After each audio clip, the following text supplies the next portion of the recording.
It works so much better writing if you Point it. plug it in. Now, I'll give you 2 secs. Awesome. What if I don't integrate camera? Video. There we go. Oh, hey, here we go. Now, man, I haven't even had a shave. What the fuck? You're looking dapper, mate. Where are you? Hold on. Hang on, I can switch mine on. There we go. You now should see me. Look at that, man. There you go. Now, are we live at the moment? Yes. If is that okay? Yeah, that's fine. Good. I was like, double checking before that. I was like, I should probably, yeah. So you do. G'day, mate. Thanks for saying yes to this chat, by the way. Hey, how are we going? Bandsawbandit. There we go. All right, get a bit of a heading going for anybody who wants to join in and say hi. Might actually, yeah, no, that's good the way it is. Awesome. So where are you at the moment? That looks like a wicked workshop you've got there. I'm in my shed at the moment, where I normally hang out. Are you going to be working on one of these? Because I saw you were working with a burl to make a little set of drawers the other day. That was you, wasn't it? Yeah, it was, yeah. I won't be working on anything at the moment. It's too bloody cold, mate. But I've got a couple of projects that I'm doing at the moment. Nice. Yeah. So is that your main thing that you do? Is it woodwork? It is now, mate. Yes, it certainly is now. I'm what would you say, semi-retired. Nice. I'm very, very fortunate there, and bought a new place down here at Cape near the beach. So beautiful. Yeah, just enjoying the spoils of a lot of hard work, to be quite honest with you, mate. Yeah. Do you mind saying? I don't want to sort of ask so many questions that you feel that like you're doxing yourself. So I might at some stage ask you questions that you can just feel free to say I don't want to answer that. Yeah. That's all right. Most people know a fair bit about me anyway. So what was it? Spoils of doing what? What did you used to do? Oh, I used to do a bit of plumbing back in the day, so which treated me fairly well, and then had an accident and gave me a bit of time to think about life and priorities and all that sort of stuff, and quality of life. Yeah, fair enough. So yeah, just pared back a lot of stuff, mate, and thought, you know what? I've had a pretty good first half of my life. I want to have an excellent second half of my life. So fantastic. How are we going to do that? Yeah. So it sounds like some of that is a passion for woodwork. Oh yes, yeah. Look, it's just a hobby, but I've got a bit of a knack for it, so I wouldn't mind turning that hobby into some sort of like passive income, if you know what I mean, because you can only make so many boxes and put them on your bookshelf, can't you? Yeah, fair enough. Well, you got to start putting them on other people's bookshelves. Pretty much. Yeah, fantastic. So, yeah. So it's pretty cool. Awesome. Pretty cool. So what? Yeah. So we just for anybody who's joining in and watching, which was one person and now none people, but people might join in later. Yeah, because they saw it was me. They're not interested. Like, oh, this guy. Exactly. We were chatting in a flat Earth server, and I was saying I've been looking for somebody to chat, and I particularly want to chat to somebody on video because I think it's more likely that we're going to sort of feel a bit of rapport for one another and be less likely to do what so many of the flat Earth debates get into, which is just name calling and shouting and stuff like that. Yeah. Yeah. I mean, more to the point, I've never heard you really get fired up or shouting at or being rude. But I thought it would be. You haven't heard me after I've had a couple of drinks, riding. Well, get into the beers then. It's only midday. It's good. Exactly. How would you describe your position, your sort of strength of your belief, and what shape you think Earth is? So I don't misrepresent you. I don't want to feel like I'm asking you questions I already know the answer to, but I also don't want to be like, this is what Bandsawbandit thinks, and then have you go, no, it's not. Yeah, exactly. Well, look, Well, I suppose I'll pigeonhole myself as a flat earther. Yes, I'll do that. Put myself in that little box. Yeah. Uh, am I hardcore flat earther as far as the debates and all that sort of stuff is concerned? No, Okay. I'm not at all. I'm too jovial Yeah. to get too serious as far as the debate is concerned. But it does interest me. It definitely does interest me. Am I knowledgeable about the debate? No, I'm not Okay. knowledgeable about it. We want to talk about refraction. We want to talk about this. We want to talk about other things. I've got no idea, mate. I listen to far more knowledgeable people talk about these things. Some of it makes sense. Some of it's way over my pay grade. Some Sure. of it's under my pay grade. Right. A lot of it, you know what I mean? And yeah, but it is an interesting argument. Sure. Would you be able But to, my sorry to position, interrupt, would you be able to tilt your webcam back just a tiny bit? oh, back as in up like that. Yeah, up a bit. Yeah, perfect. Perfect. Oh god, Then there we can go. see you. Oh my god, my ugly mug. You're a Jeez. good looking chap. Yeah, not really. But anyway, thank you kindly. Yeah. So which then, it's interesting you say some of them are above your pay grade, some of them are below. Which would you say is the most compelling for you? Like the strongest argument makes you go, I think the earth's flat. For me personally, Yeah. it's water. Yeah, Okay. plumber. Yeah, Right. Okay. 100%, 100%. It's water. Now, when we get into any of the other arguments, where there's really, really, really big numbers and really, really, really little numbers, that's when I'm into the weeds. Sure. Really, when we start getting into all these calculus and this and that and the other thing, it's just like you've lost me. You lost me at hello. Yeah. At Right. that stage. Yeah. And that actually seems to be a lot of the argument too. Is really, really big numbers and really, really little numbers. Yeah. Like something so big you just can't understand, or something so little you just can't possibly comprehend it. Yeah. I just take for me, myself, what I feel comfortable with my realm, my logic and things. Like I said, water, plumb bobs sort of Yeah. thing. That's my basic position, and it sounds very, very simple. But I haven't seen two plumb bobs being anything else other than parallel. Right. Okay. I haven't seen water being anything else other than level. Now, we can get into the silly arguments. You could show me a wave where the water's bending Yes. and the meniscus on a cup and all this other type of stuff. But you know exactly what I mean when I say water is level. Yeah. All right. So we don't have to get convoluted into the other kind of stuff. Now, that may be on my small local scale, which has been explained many, many a time to me. But my small local scale, it seems to work. It Sure. seems to work. When you say Now, seems to work, what do you mean by work? well, water's level. Right? It's the most accurate leveling device ever. Yeah. I've used many, many auto levels and theodolites and all that sort of stuff over the years. I know depending on the conditions when you use them, they can be inaccurate. Okay. Right? Water's not inaccurate. Doesn't matter if you wake up in the morning and it's hazy and you go to look through your auto level, and depending on the conditions, it depends on how far you look at your stadia. All right, you can be slightly off.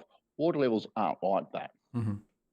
Aren't like that at all. Not in my experience. Right. In any way. Now, I live very, very close to the beach. I'm very fortunate. I'm right on the beach here. Beautiful. Okay, then.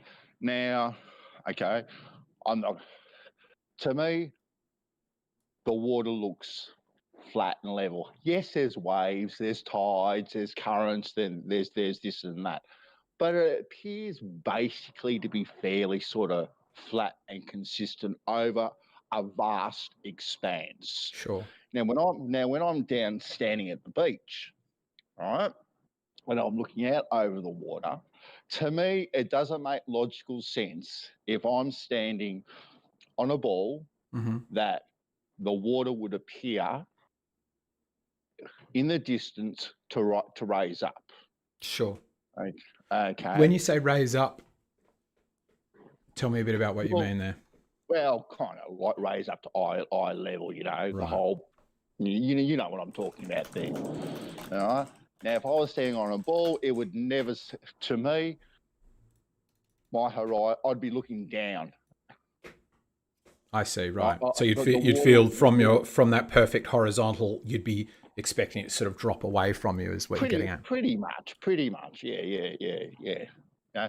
That's just my lot. That's just me. That's how I look at it logically. Right. That's my logic. It might be wrong logic, but that's my logic. Sure. Yeah. So is some of it?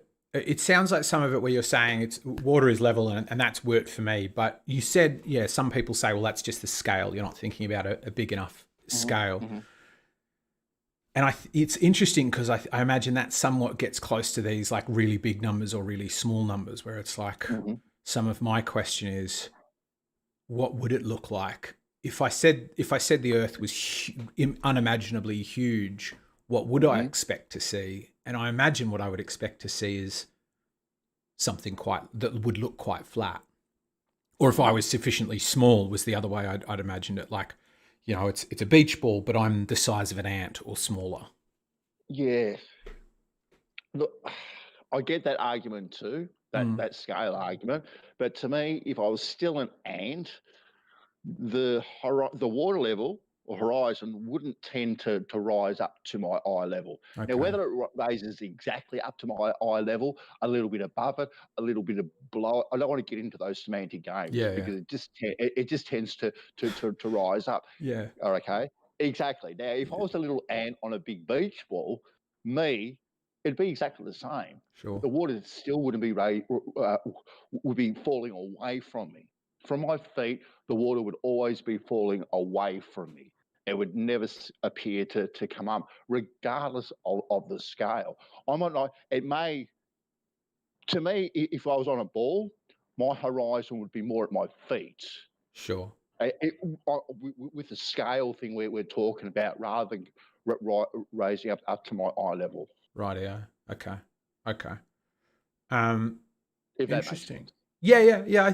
I think I get it. I think I was having a discussion recently, and somebody was saying, which I think is true. A lot of flat Earth arguments are actually a lot of the time, I think, on intuition, which is like it makes sense to me. Whereas what I find interesting about people who are globers, particularly ones that get involved in the debate servers that we met in, can quite often be they speak with sort of absolute certainty about things that are really counterintuitive and really difficult to get my head around. I'm like, I don't understand how you could know that, let alone have any kind of certainty when what you're talking about is, as you say, so unimaginably large that I struggle to conceive of that.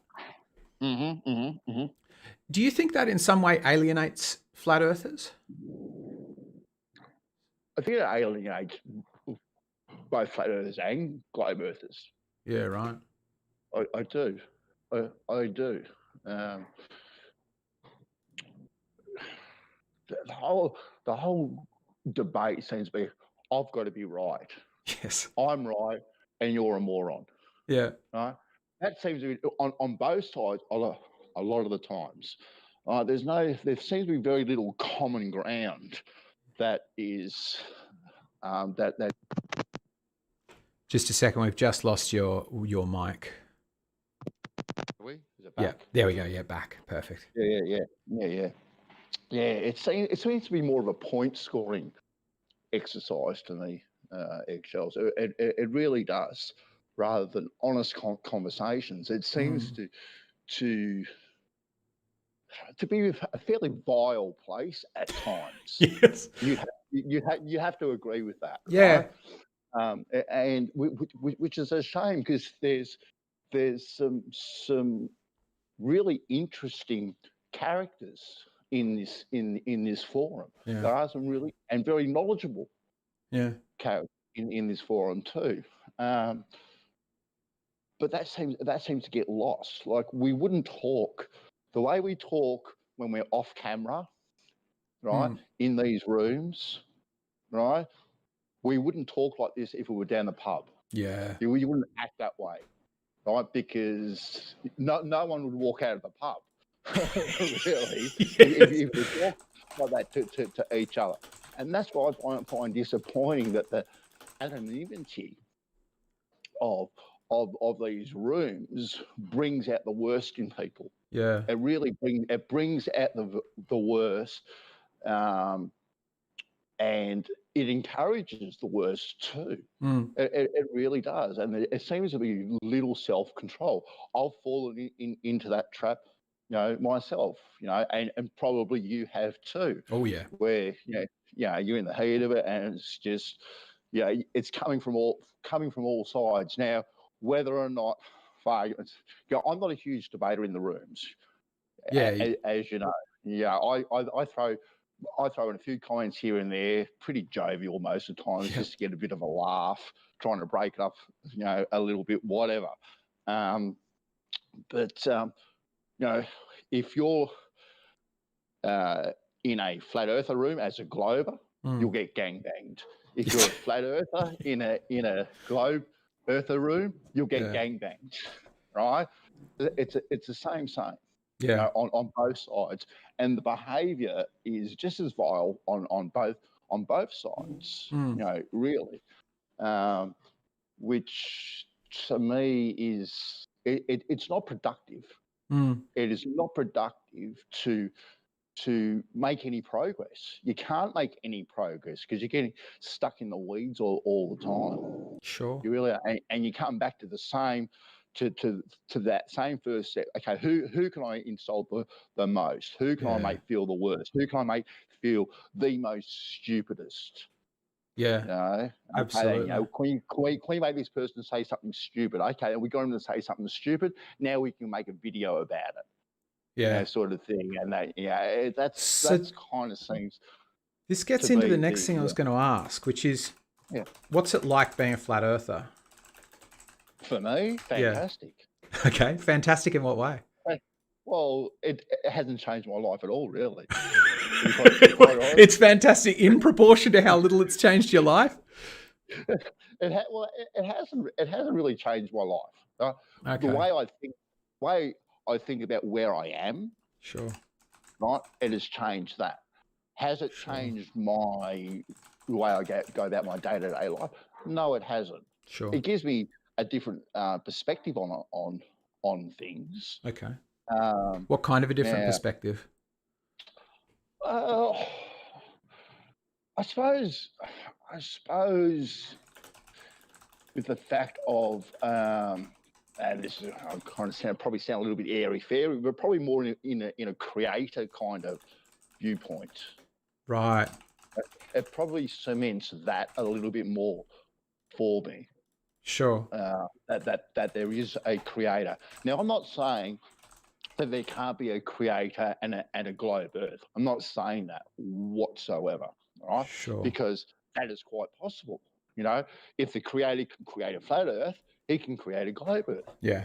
Equally. He has that ability to do whatever he wants to do. He can do whatever he wants to do in whatever form he wants to do it. Mm-hmm. But it does make more sense to me, the flat Earth, even though there is no model, so to speak. Okay, because that's one of the biggest sticking points, the model. Yes. To me, what I see under my feet and above my head seems very deliberately set up. Okay. It's like placed in very particular spots. The Earth is here, the sun's there, the moon's there, the stars are here, and everything has a purpose. Everything has a very specific purpose, and the sky's like a clock. The Earth is what it is. Sure. When we start talking about the sky from the globe Earth model perspective, a lot of it, to me, it's just like a fairy tale. Mhm. People think they know the answer to something. They put it out there as a theory, and then all of a sudden it's a fact. Right. Right? All of a sudden it's a fact. Now, something that is 120 zillion light, we say we know what it is. Yes. Give me a break. Yeah. Give me a break. You know what I mean? Like, I've got no problems with people turn around and say, I think that light in the sky is this. We think that it is made up of this. We think, right? This is our best guess, right? Yeah. With the facilities we have, with the knowledge that we have, the tools that we have, this is our best guess. But to put it out there as this is fact, this is what it is, that's where I draw the line. Yeah. No, that's where I draw the line, because it's not fact. It's your best guess. I've got no problems with having a guess. No problem whatsoever.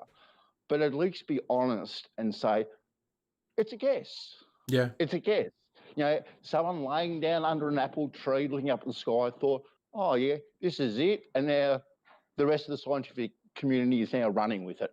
That's fantastic. That is fantastic. But there is very little evidence to back up what they're claiming is fact, in my opinion. Yeah. It's interesting. I very strongly agree with you on that. When I go into those rooms, or I hear anybody speaking in anything in about reality, it's everything from like why I didn't get that job to which is the best car to get. I hear so many people presenting things as fact where I'm like, how could you be sure? How could you be sure to such a degree of probability? Even about something as simple as what you did yesterday, when we know and accept that other people have fallible memories. So how could you not go, my memory must be just as busted?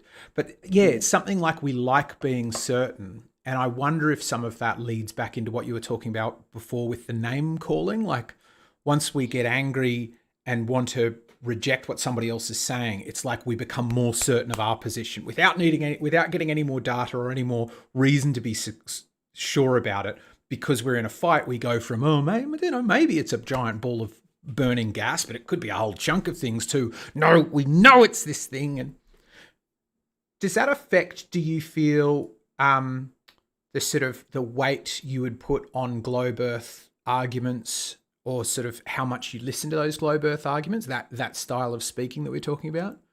Definitely. Yeah, definitely. 100%. In what way? Does. Well, just say you spruik something as fact, but you don't know. That's how it affects us. It's just like, well, and then you challenge people on the evidence that they're bringing.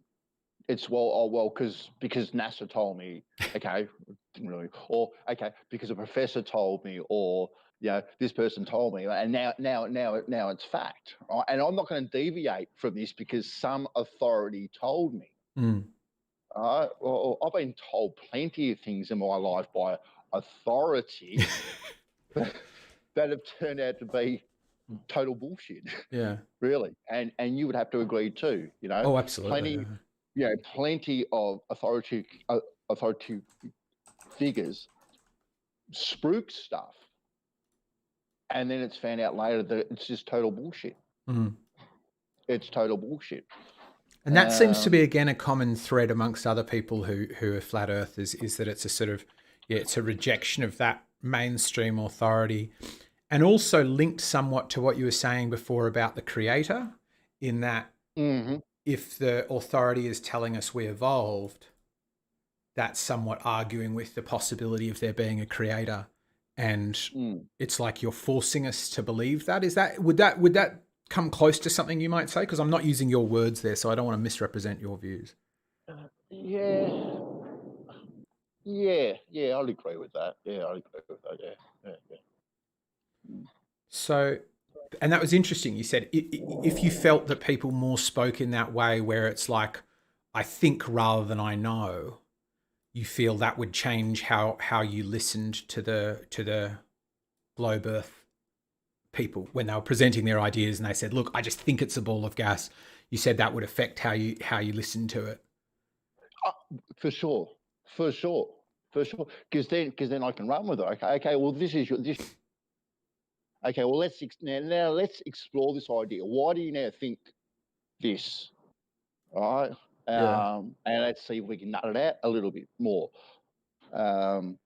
But yeah, to say to spruik it as fact, and there is no deviation from that fact. There's no more discussion now because it's already been established as fact. We're not going to discuss it anymore. You can't challenge me on this because it's already established as fact. Okay, well the conversation's already over, isn't it? Because it's already a fact. Yeah. It's no longer a conversation now. Yeah. Absolutely. Okay. So, and this is the whole thing. This is why I wanted to have these discussions, because I think you're absolutely right about that. I think that, yeah, when it's no more a discussion, particularly if I'm saying I'm right and we disagree, I'm therefore by default saying you're wrong. And if there's no more discussion, it's like, well then my position, the other person's position is always then going to be, well, no, you're wrong. And it kind of closes down the conversation. So some of it is about how can we have conversations where we agree, where we disagree. And I think you're exactly right, which is, can we move from saying I know this thing, which is kind of arrogant in a religious sense too, I think, which is like, if the creator created this amount of complexity, how could you possibly come to know that?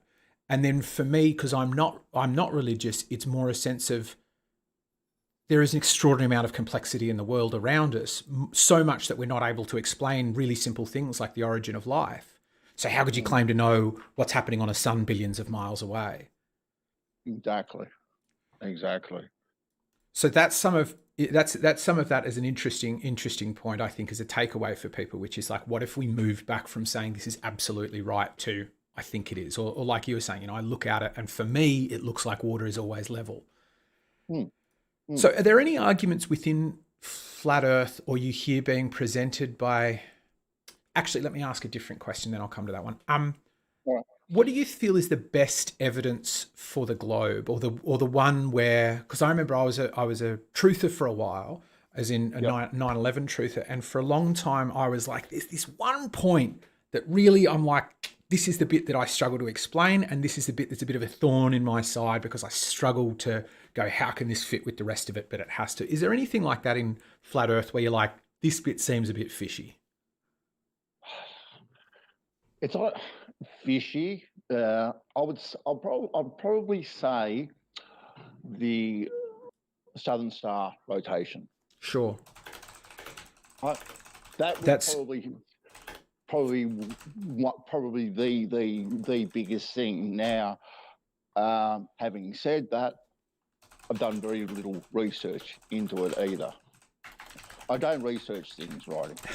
I don't. Good on you. I don't think any of us do, but I don't think any of us admit it. I think that was very funny and well said.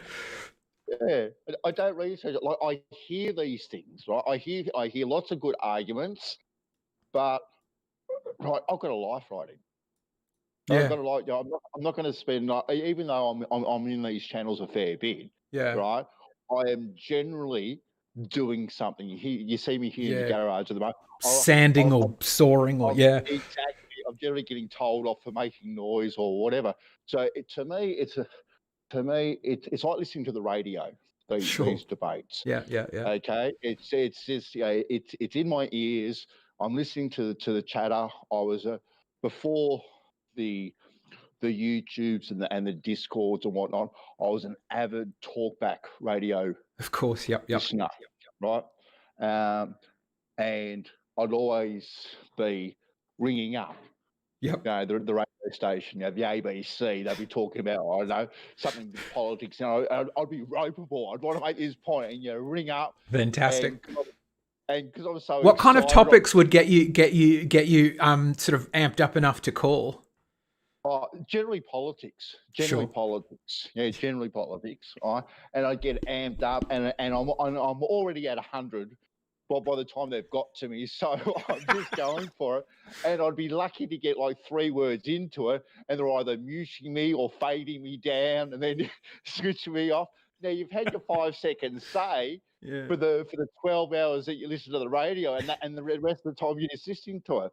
the good thing with the Discord for me, to me, it's like talkback radio, Yeah. but it's more interactive. You know, you can Yeah. turn your mic on and off whenever you want. You Yeah. can chime in with something here and there. Yeah. It's far more interactive, and that's what I enjoy about it. I enjoy the characters. Like I enjoy a lot of the conversations. Yeah. I have noticed the last 12 months, the conversation generally has gone downhill, Right. you know, Right. dramatically. I've heard a lot of that Yeah, because I've only joined since the last 12 months. So yeah, it's sort of, you get patches that I notice where there's a nice or an interesting discussion happening, or people are disagreeing respectfully, and then yeah, large chunks where you're just like, this is just people abusing one another and calling one another a yeah, moron. yeah. It seems to have got, you know, fairly toxic, um, which is unfortunate. Like I said, because you wouldn't act like that face to face, you know, Mm. in a group of people. And it kind of befuddles me at times why it just constantly goes on, and it seems to be, you know, very very similar to that are always contributing to this sort of kind of behaviour. Mm. But I'm look, going to that's actually, them.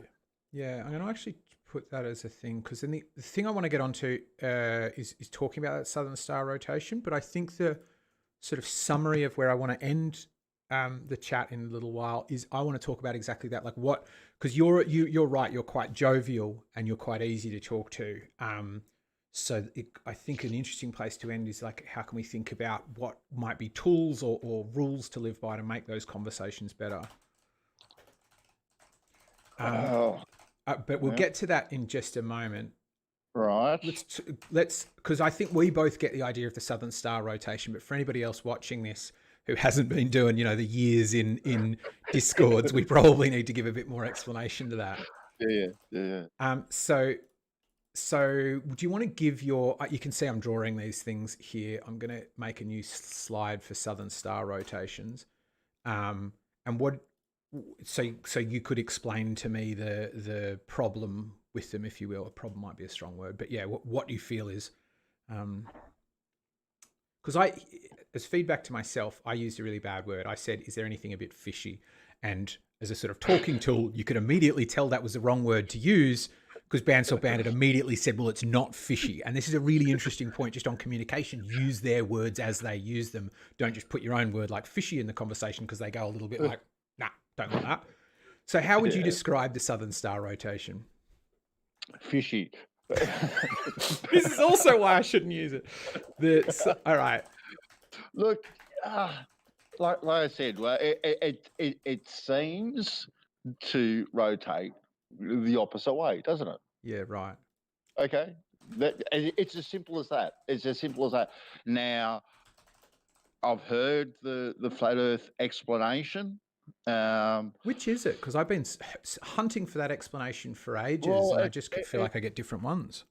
Well, it's kind of, I think it's the explanation where if you draw a picture of the moon on the roof and you stand on one side of the room and you look at it one way and go on the other side of the room, it's completely opposite, if you know what I mean. And okay, so, right. Yeah, I don't know. Well, for me, it's not satisfactory. Sure. Right? But it's not enough for me to go, yeah, you know what? I'm on a big blue spinning hairy testicle. It's not enough to Sure. for me to go, I'm going to pull out the wax and wax it, and I'm jumping all over it, sort of thing. I'm not. It's not. It's just not enough. Yeah, right. For me, because why isn't it enough writing? Because I come back to now my reality, right? My reality, what's under my feet, what I've dealt with in the past, like how I see, like I say, simple thing, the water and plumb bobs. You know, it seems simple, maybe too simple of a thing to hold on to, but it is something that to me is tangible. It's tangible. I can touch it. I can measure it. I can test it. Right? I can get out. I can get a laser level out, and I can make some marks with a laser level, Mhm. and then I can go out and get a water level, and then I can now test that. Sure. So it's tangible and Okay. testable, which is important to you. To me, it's Whereas important, the yes, star and I think that rotations, should be, yeah, I think that should be important to everyone, that mm, things should be tangible and testable. Like when we were talking before about when they say, the sun's made up of this, or the stars are that, or the moon is this sort of thing. It's not tangible, because there's nothing tangible with what you're presenting me. mm, It's just an idea, and an idea is not tangible. You can't touch it, you can't test it mhm. at all, right? It's just an idea. So would you agree that the creator would be something that's not tangible or testable? 100%. Yes, 100%. Yes, A- And yes. some of my theory has been for a while, well, that I want to run past you is this in some ways for some flat earthers, maybe for you, a way of making the intangible, untestable creator in some ways more tangible and testable? I don't know if it makes it more tangible or more testable. Um, Me, the creator, it's faith. Right. That's all it is. It's faith. It's my belief, Sure. right? Um, and I have been all over that belief. I've been on that belief, and I've been off that belief, Sure. and I've had a couple of tragedies in my life that actually brought me back to that belief. Okay. Okay, done some deep, soul searching and all that sort of stuff. I am not religious at all. I don't follow any religion Right. Okay. whatsoever. I think religion, to me personally, it's a vile organisation. Right, they do no good for the world. Right, pretty strong statement, I Yeah, know. quite strong. Yeah. All right, but when you look at organisations like the Catholic Church, Catholic religion, Yeah. right, and undoubtedly probably one of the richest organisations in the world Mm, mm, by far, right?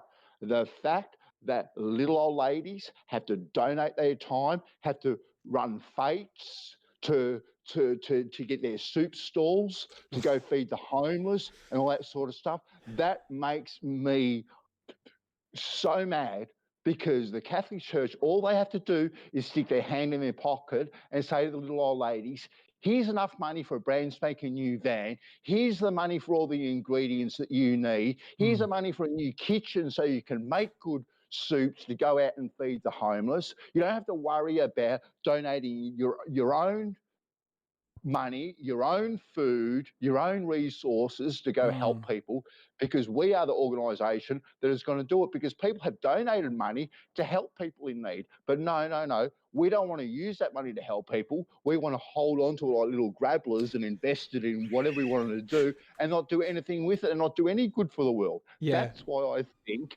religion, right, they're vile organisations. That's why. And all of them are pretty much the same. They're Yeah. pretty much the same.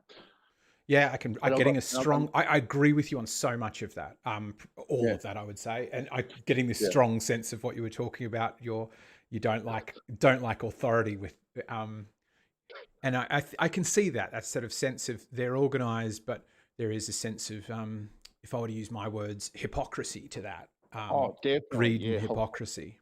exactly, Mm, exactly, and uh, it just doesn't cut the mustard, for me whatsoever.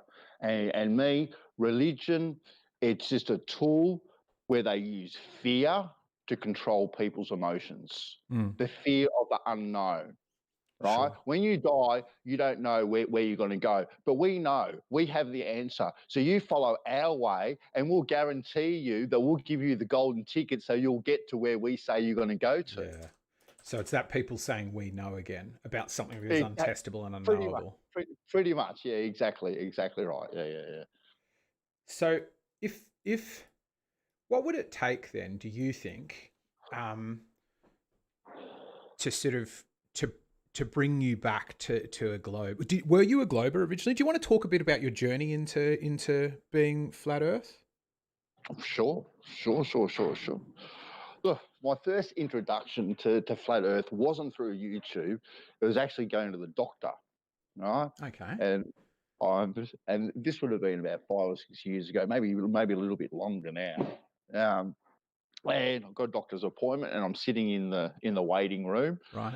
and looking at the little coffee table there, trying to pick a book to read, a magazine to read. And naturally, generally, there's very few car magazines or fishing magazines. They're all Woman's Day and Dolly and stuff like this. Yes. Yep.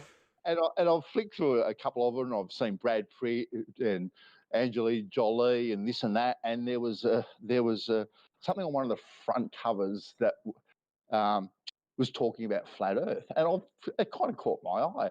Anyway, I picked up and I've read this article, and they were going through a few bits and pieces, and one of the things that was in there was the whole water and stuff, and it kind of resonated a little bit, with me. I was like, oh, okay, and that kind of seems a little bit interesting. That kind of makes a little bit of sense. Mm-hmm. Mm-hmm. And appointment was called, magazines down, and kind of forgot about it from then. But it kind of did resonate with me back then. And then I had an accident at work, and I'd never been on YouTube. Sure. And I had quite a few months off work, and my kids turned around to me and said, I just hooked up a new computer, and we're downloading some apps, and YouTube was one of them. Right. And I'd heard of YouTube, and I asked my kids about YouTube, and they said, Dad, it's the best thing ever. YouTube, you can find anything on YouTube. So we sat down with my kids, and we signed up to YouTube, and it was actually my kids that gave me my name, Bandsawbandit. Nice. Yeah. And from there, my daughter said, Dad, you can type anything in YouTube and you'll get a result on any topic. So I can't remember whatever it was I typed in, but I think one of the things I typed in one day was 9/11.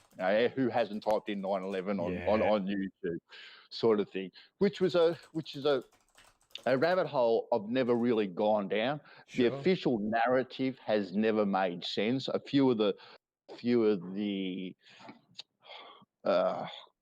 you want to call them documentaries or whatever on YouTube, stuff that people have put together with what they claim is evidence of the buildings coming down through, say, a controlled demolition or whatever, seems to kind of make it seems to be like a little bit fishy, especially when you see that third building, Building 7.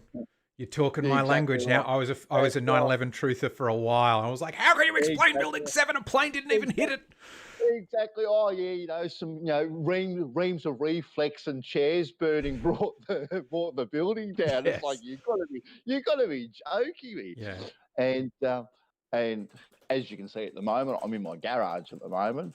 So I used to have YouTube playing, and just have autoplay on, right? And it'd just be on like in the back, and I'll be doing whatever I was doing.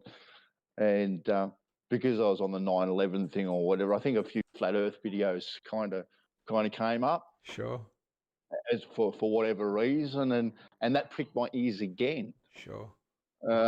And listen to a few of those, and then it's just like, what this. To me, it kind of makes sense. For whatever reason, it kind of makes sense. And then got in into the debate world of flat Earth, and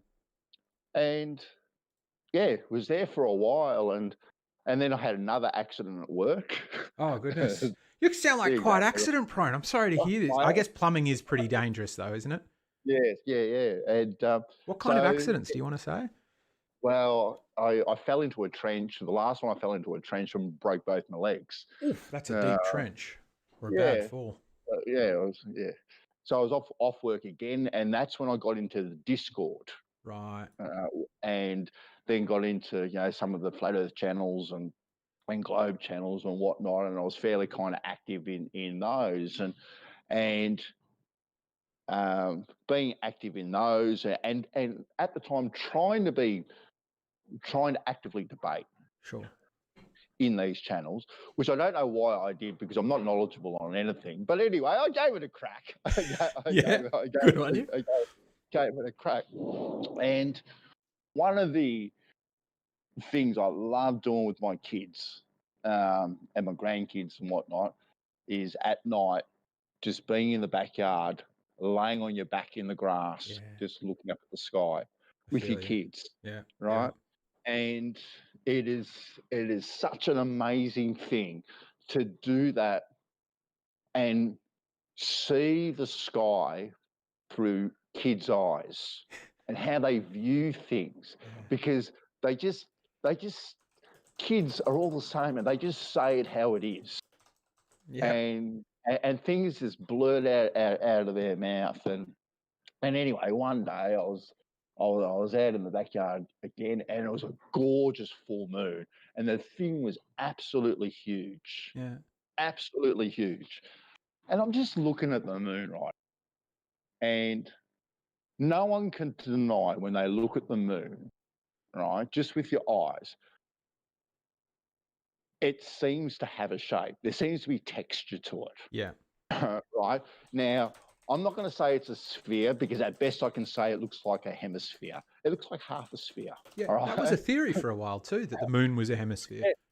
Yeah. But it does. It Yeah. looked, to the human eye, with the texture on it, it looks like a hemisphere.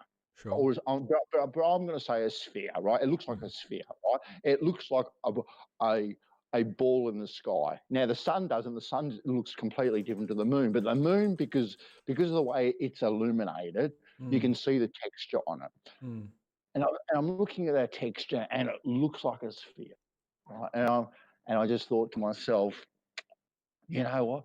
Maybe we are on a big blue spinning testicle, right? Maybe we are. Maybe, because if that's a sphere, why can't I? And then I kind of flipped back to the globe, Right. right?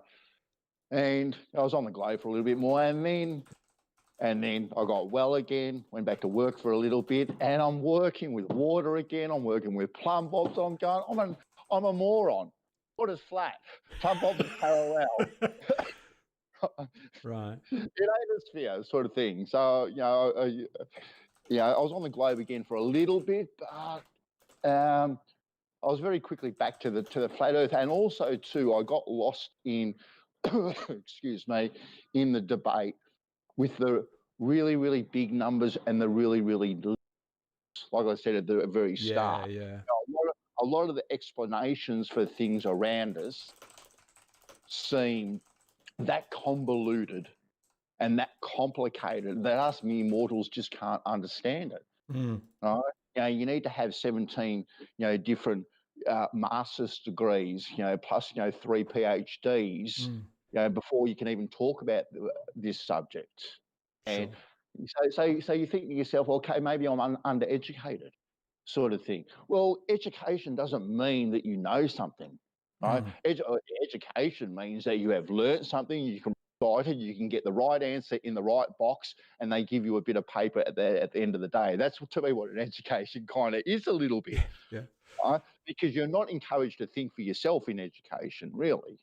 Right? You're encouraged to get those grades. You are encouraged to answer those questions the way they want you to answer them, so then you can get that grade, so you can get that little bit of paper, so now you can then go to university, do exactly the same thing, so then you get that little bit of paper that says you're an expert in this, because we have told you that you know the right answers, which makes you an expert in this particular subject. So now you're qualified because you've answered everything correctly, but you haven't really thought for yourself at all.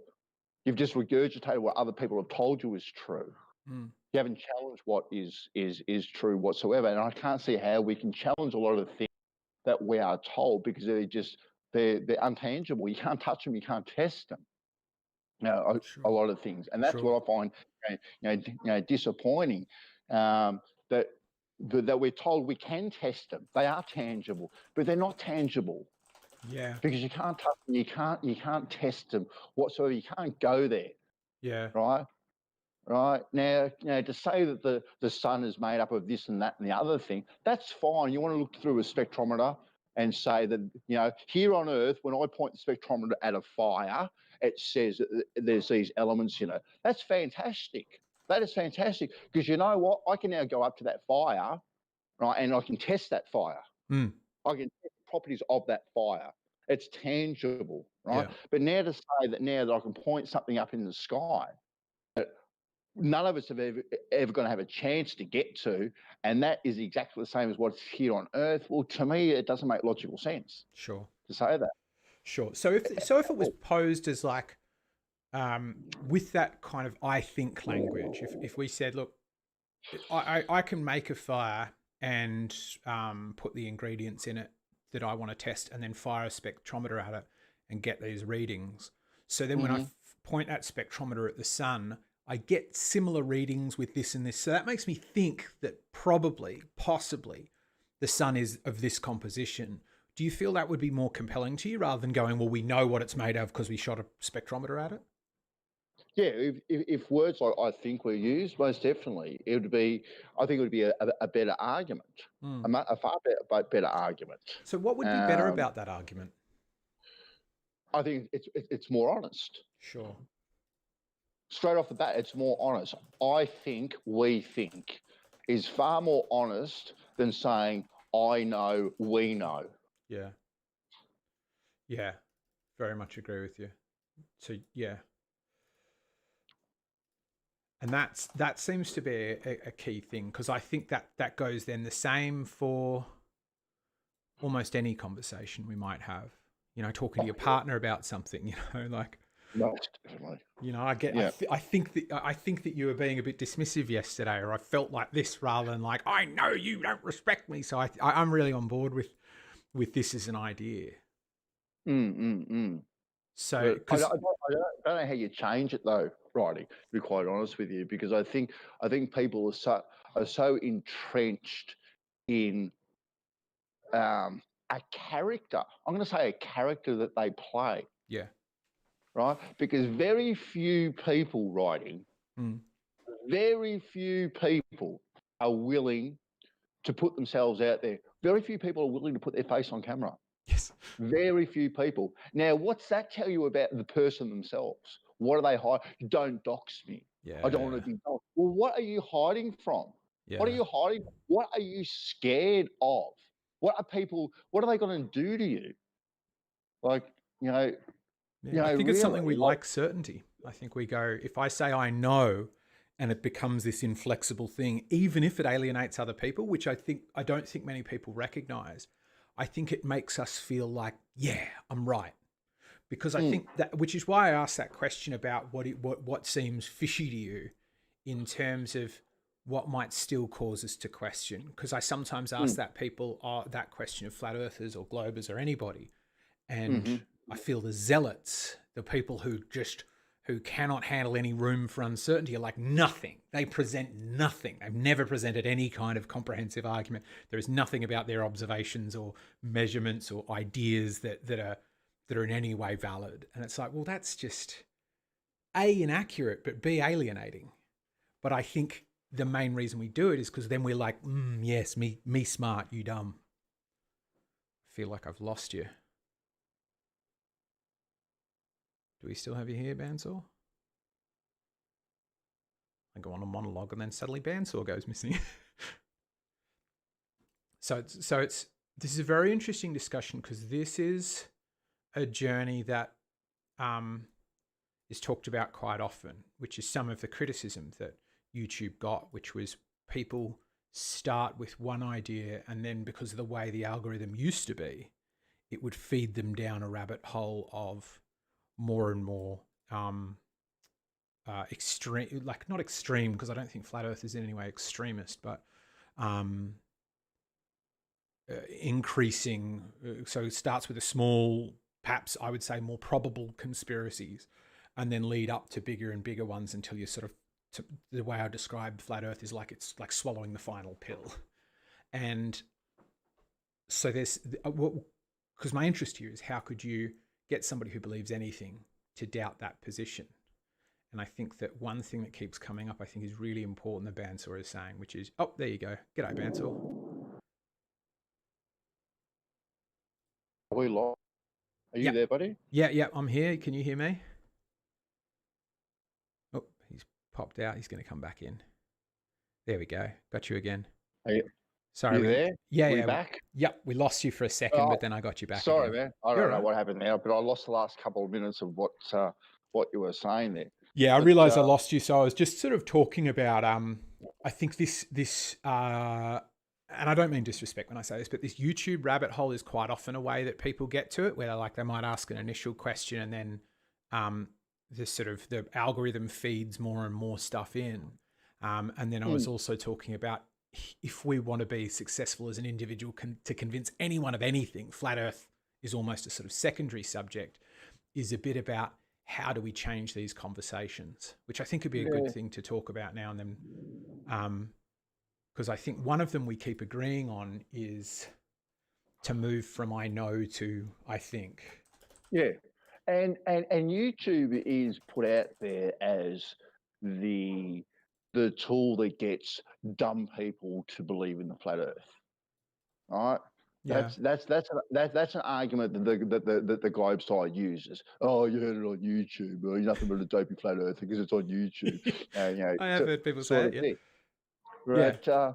But you know what? The University of YouTube, there's nothing you can't find out on YouTube. Yeah. Right? Nothing. There is nothing. You can type whatever you want to YouTube. And Yeah. yes, you can get some crazy videos out there, but you can get very, very informative, instructive videos as well. It's how you filter them. Yes. And and just because you may have come across flat earth or whatever the subject is on YouTube doesn't make it wrong. But I think it's actually a good thing because it makes you think. And what's Yeah. wrong with thinking? What's wrong with thinking? What is wrong with being challenged with what you thought was fact Yeah. at Yeah. all? Absolutely. And challenge how you think and how you perceive your reality. Most of us get caught up in our lives and we don't think about things at all. Mm. Wake up in the morning, got to go to work, got to pay the bills, got to come home, got to look after the kids, got to mow the lawns, paint the house, this and that. You get caught up in your own life and you spend very little time thinking about just life in general Yeah. and what really matters. And we quite often miss what really matters. What we are taught what matters. You need to go out there and get a job, get a house, have a family, and this sort of thing. Go out and get heaps of debt, so you're chained to the system for the rest of your life, and you feel like you're drowning and Yeah. all that sort of stuff. And these financial worries then come in and cause domestic dramas and Mm. split ups in families and all that sort of stuff. They're the things that are important in our life. Well, that's bullshit. Mm. That is bullshit. You've got to take a step back and you've got to breathe and go, what is important? What are the things that make me happy? Because you know what? Me going to work, busting my guts and having the boats and the cars and flat screen TVs and all that sort of stuff. When I'm 93, sitting on a rocking chair on my porch, frothing and rocking at the mouth, Yeah. those things aren't going to put a smile on my face. What's going to put a smile on my face, Riding, is those memories of me laying on my back with my children in the backyard, gazing up at the skies. Yeah. Having those moments. They're the things that have substance in life.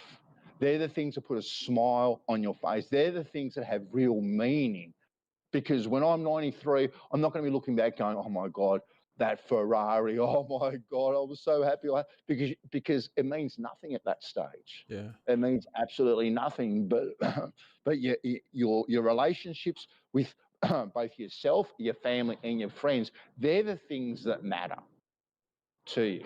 That's Sure. that's the important stuff, and we lose track of that so easily, so easily. And I think it's a crying shame.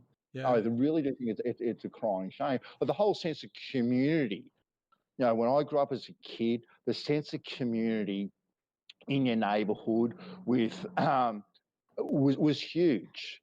Everyone knew everyone. The community did things. You were down at the town hall. Yeah. There were local fates.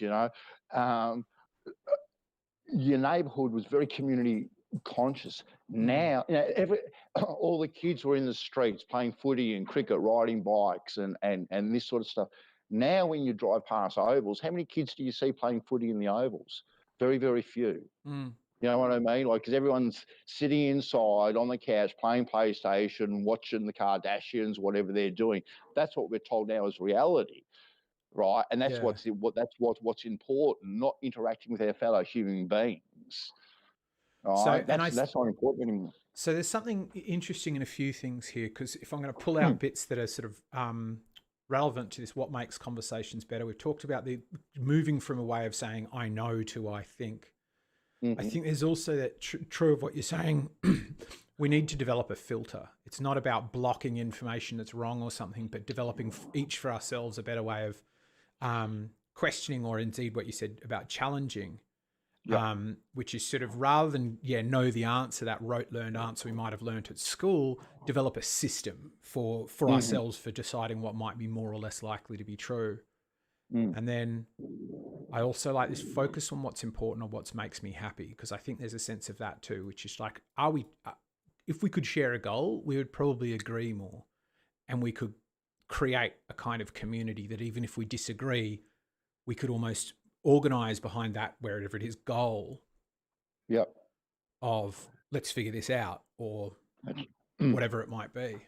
Yeah, and also to make progress, right? You've got to have disagreement.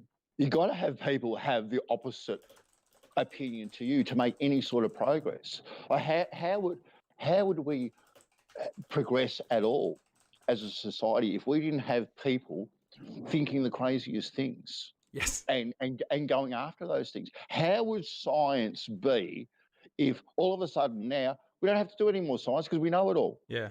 Yeah. We know it all. All right. But we have people out there going, you know what? I don't quite agree with this. So I'm going to go down this path. I'm going to test this or do that and try and come to what I think is the right conclusion. And I'm going to push these boundaries because I don't agree with it. Sure.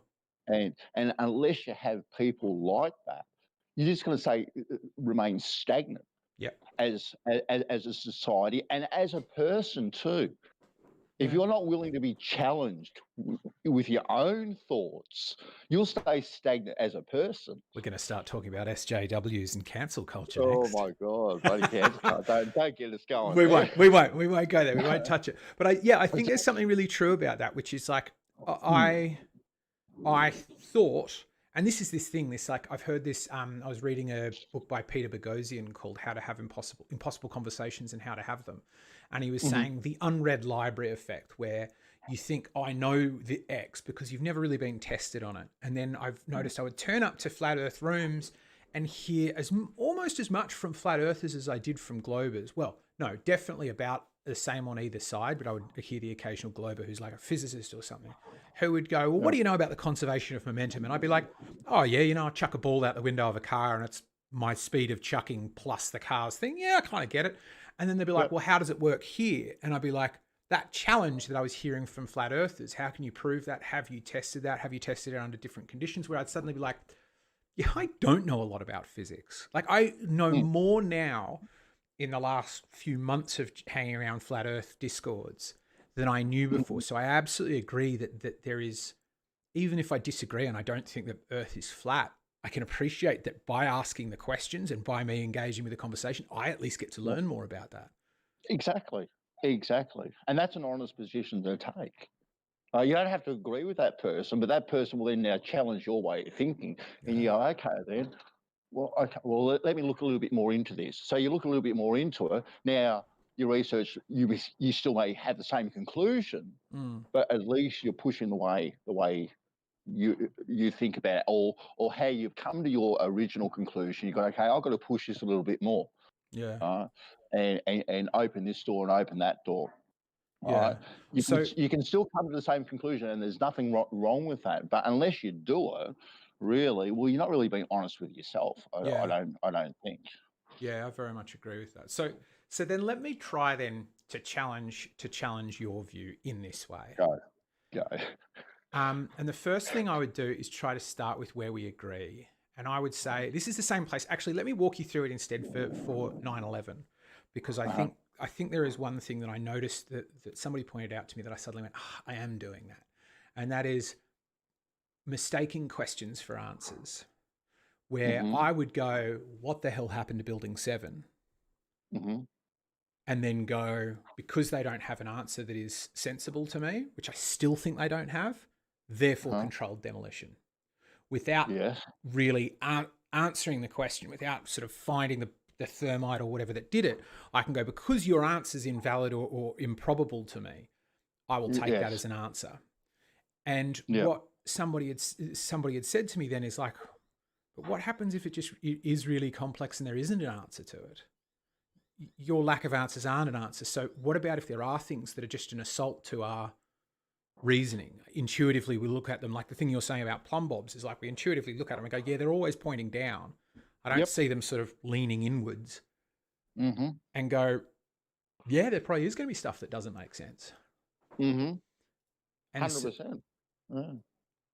And so then,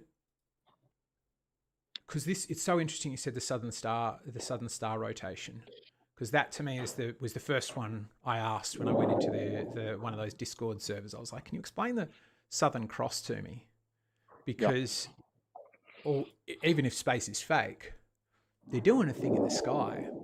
And so rather than one thing being true and because I think, there's the incomprehensibility of the plumb bob, where we're like, if it's just hanging down, it's just hanging down. It's slightly incomprehensible because, exactly as you're saying, they've got to be so far apart that number is too large, or leaning together so minutely that both numbers end up being incomprehensible. That I would then go, and it will remain thus. But comprehension wouldn't be a good measure of reality. So it's possible that something be improbable or very difficult to comprehend, but still be the case. 100%. Yes, I agree. 100% agree on that. Yeah, I'm not gonna disagree with that whatsoever. Just because to me it seems improbable doesn't make it not possible. Yeah. But I have to then sit with my reality, with what I find comfortable with myself, and I'm comfortable with the improbability of it. Yeah, it's improbable, and it's not possible. Even though it could still be probable, right? Yeah. Because apparently we can measure an atom, right? Apparently we can measure an atom, right? But we can't measure the difference between two plumb bobs. Go figure. Yeah. Yeah, absolutely. And I agree with you on that. It's a similar sort of. Go on. Yeah, well, the only way we can measure the difference between two plumb bobs if they're 69 miles apart. Nah, but we can measure an atom, but the plumb bobs have to be 69 miles apart. Yeah, to me that's improbable. Sure. Yeah, absolutely. I would agree with that. I would say most of the stuff I find in terms of flat Earth arguments I find most compelling are the we see too far, because what people call the geometric ball Earth horizon, I think, is what they quite often say. When they first got me to plug in those figures, I was just blithely, because I think that's the side, isn't it, of arrogance, of being like, that I was like, punch it in, being like, these guys are clearly done the math wrong. And then I'm like, no, you do see too far. And that to me was a compelling or strong argument. And then the other is, intuitively, a lot of those arguments do make sense. That I sort of, if I just go at first blush, what would happen if, for example, one thing that somebody asked me about, which is like, shouldn't you feel a greater force if the Earth's spinning like this and orbiting like that? Shouldn't there be certain parts when you're on the very outside where you should be like, for a couple of hours a day, you're like, whoop, as you go, like you're going over the crest of a roller coaster? Shouldn't there be sometimes where you're like, whoa? And a few of those was like, when you talk about those kind of speeds, it does seem intuitive. And the position I ended up coming to with that, same as 9/11, is like, keep them as questions. They're good questions. Yeah. I just still lean with the probability of a ball, because I think some of it is I don't have as big a challenge with authority that we started off talking about. So I don't like the idea of an authority telling me what's wrong, but sort of deferring to like, what do the experts think? I'm more inclined to be like, yeah, they're probably right about it. So that's probably what's your definition of authority then? Is it a government? Is it a professor? A organisation, a university? What's your definition of an authority that you actually take notice of? This is a great question and well asked too. I think, there's the challenge between, I would say, it might be the difference I was failing to describe between an expert and an authority. And then at some stages they might be conflated, like Dr. Fauci being in charge of the whatever in America is like, is he an expert or is he an authority or is he both? I guess the expert, I would say, is somebody who isn't elected. And what to me is key to that, whether I trust their expertise, is it in a field where there can be direct competition? So I think for things like physics, we can have direct competition because it is like how tall's your building, how long's your bridge, how fast is your rocket. I can measure those two things against one another, and then I know who wins. Where it comes to other fields of expertise, where it might be like, who's the more effective palm reader, I'm like, I think maybe none of them. So that would, to me, describe expertise, where authority is more likely to be leading not through competition, but by diktat, where they go, here's what you're meant to believe, here's how you're meant to behave. So they sort of create rules we're meant to abide by, rather than look into the world, find competing theories, test them, and come out with one that wins. Yeah. Would that be close? What would be your definition of authority? My definition of authority? My definition of authority would be it's different, but I would say the authoritative figure that we are governed by, being the government. Sure. Right. Being the government, period. Now, the government infects all aspects of our life. Yeah. Right? All aspects. Our education, the government, right, dictates the curriculum that is taught in schools. So we have elected criminals telling us what has to be taught in our school. I'm not saying all of them are criminals, but I think after a period of time, I think there are some good people that do go into politics. Right? I don't deny that at all, right? But I think after a period of time, they're also too corrupted by the system. They have to sell their soul. Like I used to be an avid watcher of The West Wing. Yes. Remember that series, the West Wing? And that was fascinating to me, the behind the scenes aspect of the West Wing, where you'd have someone, for argument's sake, a greenie come in and say, we want to plant 1 million trees, right? And we want funding for 1 million trees. And so then they'll go and they'll try and get the funding, and they'll go, yep, we'll give you the funding, but if you want trees, because there was a dead heat on the GST, you have to give us the vote to push the GST over the line. Yeah. So sell your soul with something you disagreed with, right? Sell the country out for a few trees. Now all of a sudden, now you've been corrupted by the system. You've sold your soul to plant a few trees, but you've sold out the people that you're representing, because a few people want trees. And so, if I were to guess, that makes you deeply mistrustful of anything that comes from that authority or the government. I wouldn't trust anything that came from the government, personally, myself. So could it be possible that the government, because I think you're right about that. The difference I would think is it's down, I think, probably to two things. if I'm going to just sort of respectfully disagree. Or not, I'm not even disagreeing. I agree with everything you said there about the trees. I think that, yeah, people can start with good intent and then they sacrifice some of their morals. They do a bit of horse trading and now they're in. Mm-hmm. It's like the path to corruption for a cop. You know, you let somebody off a ticket this day, 5 years later, you're importing meth. Yes. The thing I would find would be difficult is I think that would be based on two things. One would be profit. Is there some motive behind it that's going to get me what I want? And two would be probability of getting caught.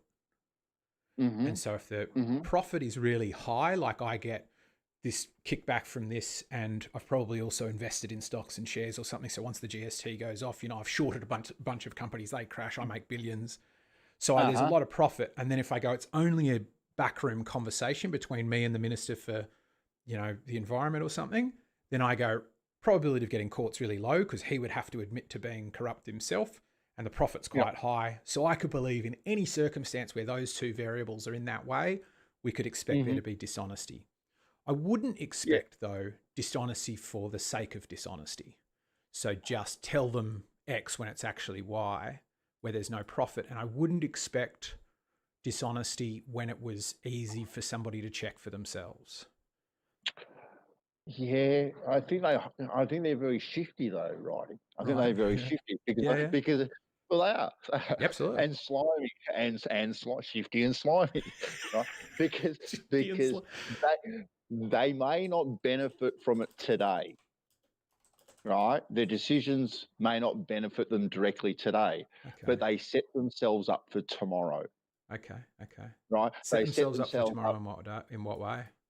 Well, they're given positions on boards. They're invested in companies. They all of a sudden now have contracts to put in the barriers all over Australia, for argument's sake, with one of our ex-Victorian premiers. You know, it's quite funny how when a lot of politicians leave, and how filthy rich they are on politicians' wages. Like, and look, they are on a pretty good wicket. They're on a fairly good wicket. But when they leave and now they're multi-millionaires on a politician's wage, no, that doesn't add up. It doesn't add up to me. Right? So they might not be dishonest today for a financial benefit, but they're dishonest today for the future financial gain. So what do you feel might be the future financial gain in terms of concealing from us the shape of the earth?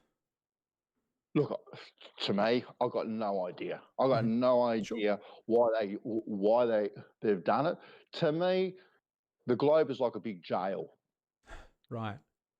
Okay, it's like a jail, right? Now, if you put an animal in a paddock, right, and you've got fences around it, that animal wants to get out. Yeah. Right, wants to get past those fences. So then all of a sudden now you've got to put electric fences in to try and keep your animals in. Right. All right. Now, if you don't have those fences, the animals will pretty much, they kind of stay in the same sort of area. They'll wander off a little bit, but they kind of think to themselves, okay, the grass is green here, it's green over there, but it's kind of still grass.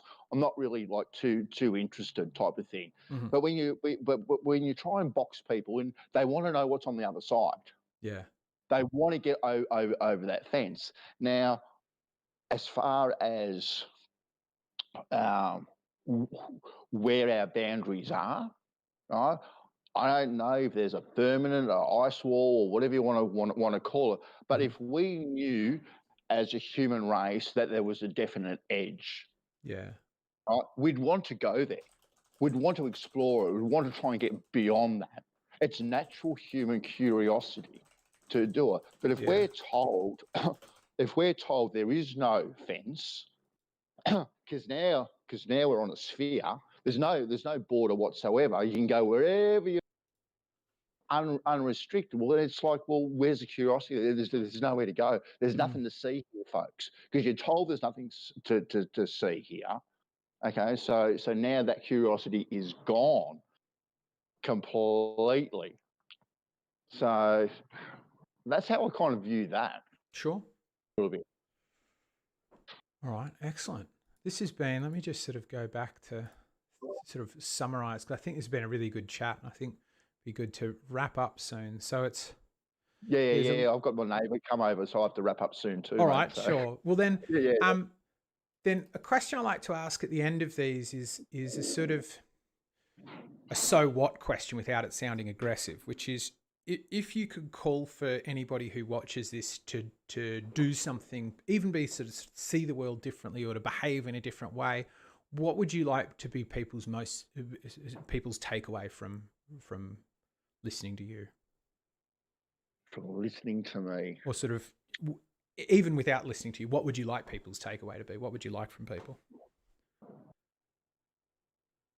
Not from Just to act like a normal person. What's a normal person? Well, when you say take away, are you sort of like taking away into these realms that we're in the Discords and in the YouTubes, or are you say taking away into real life? If you're talking about in the realms of YouTube and Discord, I don't think you're going to change people. Right. I don't think you're going to change people. People have got their little avatar. They've got anonymity, and they're going to be pricks. Okay. They're going to be pricks, right? You're not going to stop that at all. Right. I don't think. I would like people just to be able to have a normal conversation. Okay. 100%, right? With respect, right?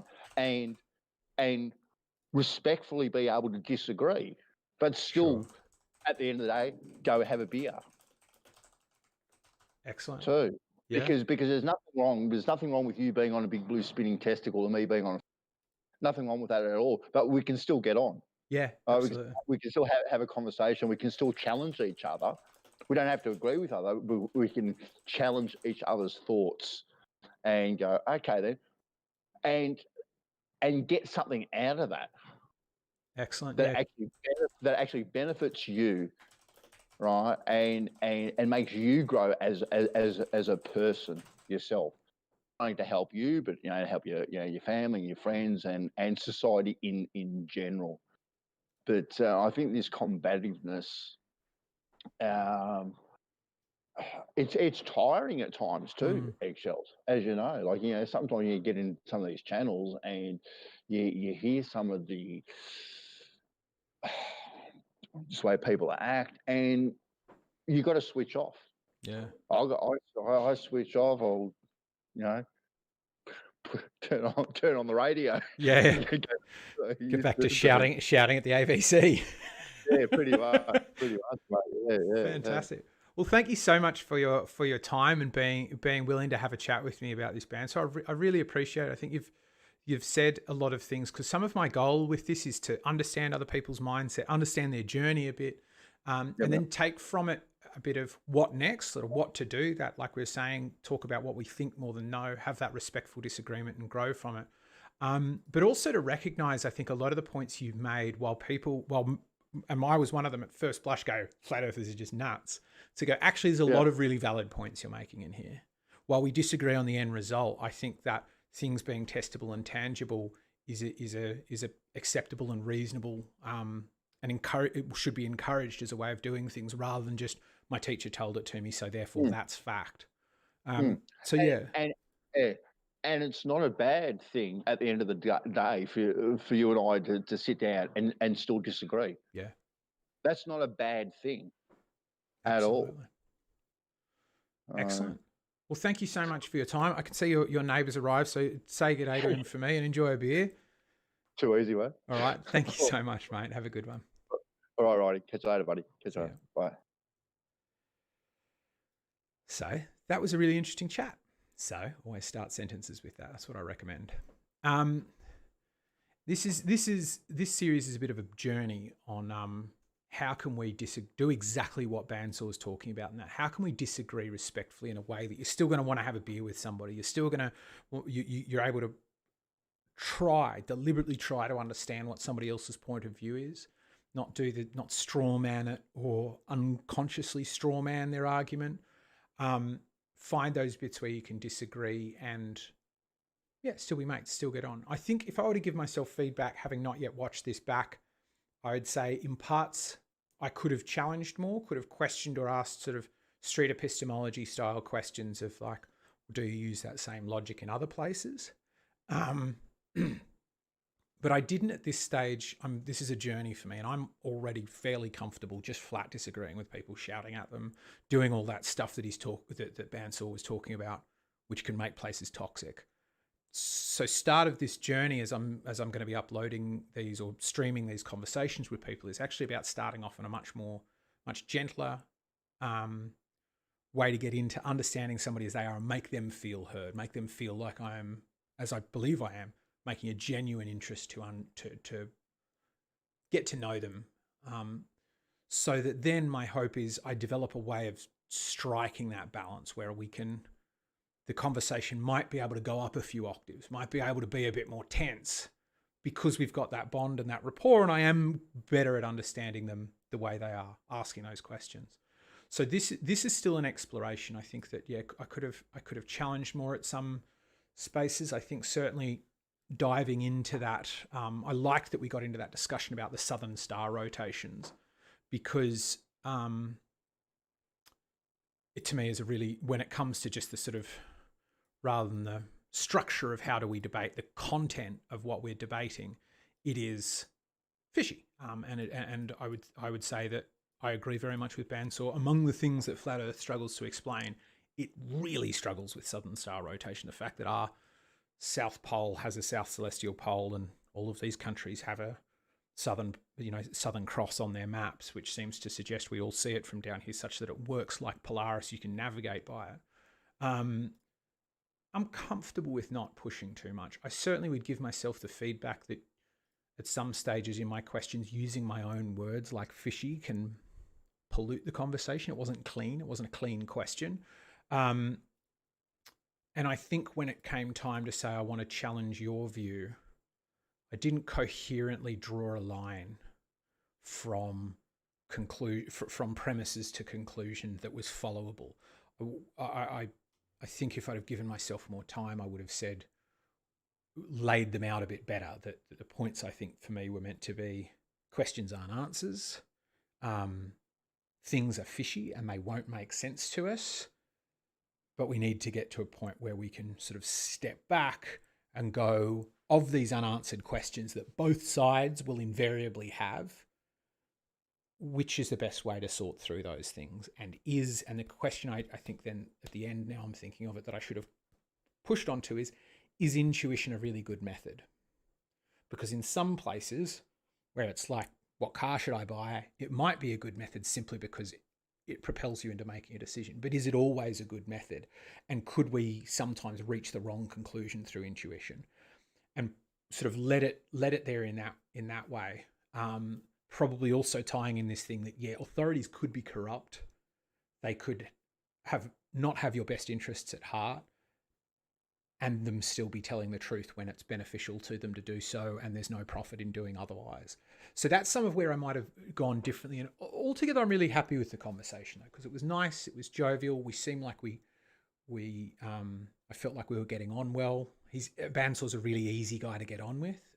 So I don't mean that's in credit to me, but it's how I wanted the conversation to go. I would really appreciate your feedback in the comments below this in terms of what you feel I could do differently or how I could challenge, what views you found compelling, particularly if you are a flat earther and you're looking at the view from the other side. Which points did sort of the globe Earth make in terms of Southern Star rotations that Bandsaw brought up, or that you go, oh, I find that compelling? And if you're a glober, what sides of the flat Earth debate do you find compelling? And can you, if you're going to comment, resist the urge to go, well, you're wrong because X? If you're interested in these kind of discussions as well, feedback about how to make them more enjoyable, more sort of catchy, that you might want to watch them, make sure you subscribe and hit the bell, because I'm going to be doing these. I'm making a commitment to do these in an ad hoc way as frequently as possible. So there's not really going to be a specific time and date you'll be able to come here each week or each day to find it. But if you hit the bell, it'll just ping you whenever it is. And if you're free, drop by, say hi, post comments. I will try to get better at reading the chat. Thank you, High Plains Drafter, for joining. Sorry I didn't read your question out in real time as it came up, but I will get better at doing that, as I'll get better at most of this stuff. That's the idea, at least. Get better. Great. Well, like I said, subscribe. Drop back next time. Thanks for sticking around. Thank you very much to Bandsaw for a really interesting, illuminating conversation. And I'll see you again soon with some